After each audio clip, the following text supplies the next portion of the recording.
Welcome back, mga kaltab. Ito na naman po ang inyong lingkod, si Mr. Destiny. At syempre marami na naman po tayong pag-uusapan. Ito yung mga kaganapan po kina Alden Richards at kay Maine Paul Quezon. Ngayong nalalapit na nga po ang ating 10th year anniversary, sandamakmak nga po ang mga nagagalaiti po kay Mr. Destiny. Grabe, no, mga kaltab. Natandaan niyo po yung post ko na hindi si Menga yun. Binaha po talaga ako ng pangiinsulto, pang-aasar, pangiinis. Halos lahat po ata nang nagkomento, mga kalab. Kumbaga, guilty. Di po ba? Yung tipong talagang gagawin nila ang lahat para lang po talaga masaktan yung mga taong nagpo-post. Kung ano-ano po yung mga paratang na ibabato sa'yo. Paratang na kumbaga masasaktan at masasaktan ka. Paratang na yung ramdam mo na kurot, di po ba? Yung tipong sinasabi nila na ginagamit ko lang daw po ang Aldab. Kumbaga sila Mengge at si Alden, meron daw pong tao na sa likod ko na binabayaran daw po ako para daw po manira ng buhay na may buhay. Alam nyo, sa totoo lang po, mga kaaldab, wala pong taong nasa likod ni Mr. Destiny.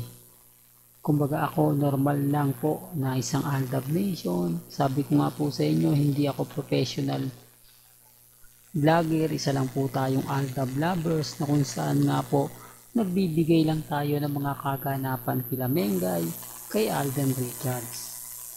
Sinasabi po kasi nila na meron daw pong tao sa likod ni Mr. Destiny. Nagmamanipula, binabayaran. Wala pong katotohanan niya. Never po ako nagpapabayad. Kasi ang tinutumbok nila, mga kaaldab, hindi daw po ako nagpapalit ng kumbaga kahit mababa na raw po yung views ko, kumbaga hindi ako nagpapalit ng content gaya po ng iba kasi nag-search po. Ito yung mga sinasabi ko, mga kaaldab, nagre-research din po sila. Kumbaga talagang gumagawa rin po sila ng paraan para malaman kung iilan na nga lang po yung Aldab, kung sino-sino pa nga po yung nagpo-post o nag-update nga po kila Maine at kay Alden. Hindi ko alam, mga kaaldab, kung saan sila tumingin. Hindi ko alam kung mabagsak lang po yung mga viewers. Wala daw po. Kumbaga, ako lang daw po yung matatag na channel na hindi pa rin daw po sumusuko. Paano daw po kung susuko, binabayaran daw po ako. Malaki daw po ang bayad sa akin. Sa totoo lang, sabi ko nga po sa inyo, wala po. Isa lang po tayo kasi sabi ko nga marami po kasi mga mamis, mga titas, mga senyor, ang mga nakasama na po ni Mr. Destiny. Yung tipong simula 2015, kami na po yung nagkakaintindihan at nagkakaunawaan. Although tama sinasabi ng iba na kumbaga wala na po tayo makukuha bagong viewers, bagong subscriber, at wala na pong maniniwala sa akin. Dahil gaya nga po ng mga pinapakita nila sa social media, kumbaga ako na lang daw po yung tipong wala naman daw pong nasa dulo ng dila natin, mga kaltab. Hindi natin masabi, pasensya na po. Ang pinupunto ko lang po, mga kaltab, huwag po kayo maniniwala sa mga sinasabi nila. Kung si Mr. Destiny nga po, mga kaltab, binabanata nila ng gusto talagang dinadown nila. Paano pa po yung mga ibang Aldab Nation? Paano pa po yung mga Aldab na nagmamahal kina Alden at kay Maine? Yan po binabasag nila. Yan po yung gusto nilang mangyari. Bakit daw po tayo magse-celebrate ng 10th year anniversary? Bakit daw po tayo nagse-celebrate niyan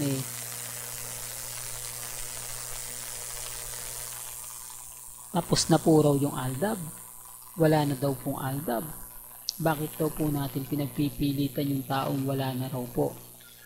Bakit daw natin pinipilit yung mga bagay-bagay na kumbaga alam niyo na, hindi po ba? Hindi naman po nawala ang aldab, hindi po ba? Yan lagi kong sinasabi, hindi po nawala ang aldab. Ang aldab nandito po yan sa puso ng mga mamis, mga titas, mga senyor na nakasama po ni na Alden at ni Maine. Kaya nga po kampante kami, matatag kahit po anong mga paratang po na binabato sa akin. Kita nyo hindi ako natitinag. Kahit wala na pong viewers, puro pambabas na lang. Tama naman po yung sinasabi sa akin ng ibang Aldam Nation. Sa ginagawa mo, napakarami talagang basher. Ito yung mga hindi nakakaintindi at hindi nakakaunawa. Pero darating din naman po yung point mga kaaldab na lahat po ang masasakit, maanghang na salita ay talagang babalik din po sa kanila. Real talk to mga kaaldab kasi nararanasan ko to eh. Kumbaga kaliwat kanan pero kita nyo naman po kung gaano katatag si Mr. Destiny. Kung gaano tayo ka tibay. Kahit puntahan po nila yung account ko, kahit sino po yung anuhin nila, never po akong matitinag, never po akong magpapa-apekto. Hanggat na andyan po ang ibang Aldab Nation, mga mamis, mga titas, mga senyor na sumusuporta po kay Mr. Destiny at nagmamahal, eh magkasangga pa rin po tayo. Gaya nga po ngayon, sabi ko nga po sa mga post natin, si Mengay wala, si Alden Richards alam natin na nasa Vietnam, alam natin na may ganap, si Mengay walang ganap, o tapos si Mama Ten bigla nang lumabas. O dito pa lang po panalo na ako eh, dito pa lang po yung sinasabi kong talagang laging kasama ni Alden Richards si Mama Ten, sinasabi nilang hindi. Kaya alam ko nasa US pa rin siya. Kaya lang syempre mga kaaldab, kayong naandito sa Pilipinas si Mengay o sabihin na natin si Alden Richards, eh may magbabantay na po ng mga chikiting. Kaya nga po wala si Main Polkerson eh, dahil nga po binabantayan niya sina Playmate at Baby Tay. Oops, issue na naman yan Mr. Destiny. Katakot-takot na pambabas na naman ang gagawin nila sa'yo. Yung tipong kaliwat kanan, sandamakbak na post pa, ipapakita nila, ipalalandakan nila para lang masabi na ikaw ay mali at sila yung tama. Okay naman po yun. Tanggap ko naman po yan eh. Diba? Pero antayin na lang natin pag dumating yung point mga kaaldab na kung sino nga po ba yung nagsasabi ng totoo o kung sino nga po ba yung nagsasabi ng mali. Di po ba? Well, hanggang dito na lang po ng ating latest updates. Kaya kung gusto niyo pa po ng pinaka-latest at sariwang update, abay tumutok lang po kayo dito po sa channel ni Mr. Destiny para updated po kayo sa mga bago at sa mga latest na i-upload natin maya-maya lang. Hanggang sa muli, salamat po sa panonood at pakikinig.